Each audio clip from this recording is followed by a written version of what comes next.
Hi అండి, LRS 2020 యొక్క అప్డేట్ని తెలియపరచడం కోసం నేను మీ ముందుకు వచ్చాను.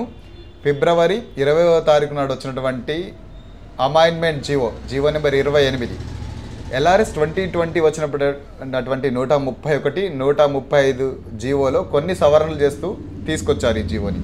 ఈ జీవో ఏం చెప్తుందంటే, మనం ఎల్ఆర్ఎస్ ఫండ్ కట్టడానికి ఇప్పుడు సిద్ధంగా ఉంటే 25% మాఫీ చేస్తాను అంటుంది. లేదు, మనం గతంలో వెంచర్ వేసాము, 10,000 పెట్టి అప్లికేషన్ చేశారు వెంచర్ చేసిన వాళ్ళందరూ కూడా ఎల్ఆర్ఎస్ 2020 టైంలో.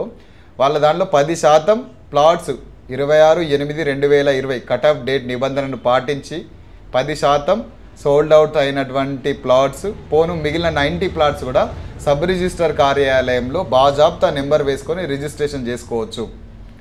ఈ సౌకర్యం. అలాగే మూడవ సౌకర్యం ఏంటంటే, ఎల్ఆర్ఎస్ యొక్క 14%లో ఓపెన్ స్పేస్కి సంబంధించిన ఛార్జ్ అంటే 10% మిగులు భూమి వదలనందుకు కొంతగా, ల్యాండ్ డెవలప్మెంట్ ఛార్జ్ అని కొంత, ఈ రెండు కలిపి ఈ 14%గా వసూలు చేస్తారు. అందులో నేను ఇప్పుడు భవన నిర్మాణ అనుమతులకు వెళ్ళనండి అని అంటే ల్యాండ్ రెగ్యులరైజేషన్ డెవలప్మెంట్లో సంబంధించిన ఛార్జీలు వసూలు చేయకుండా కేవలం ఓపెన్ స్పేస్ వదలనటువంటి ఆ 5 to 8% మధ్య ఆ ఛార్జీని వసూలు చేసి ఇప్పటికిప్పుడు మీ రిజిస్ట్రేషన్ టాస్క్ కంప్లీట్ చేస్తారు.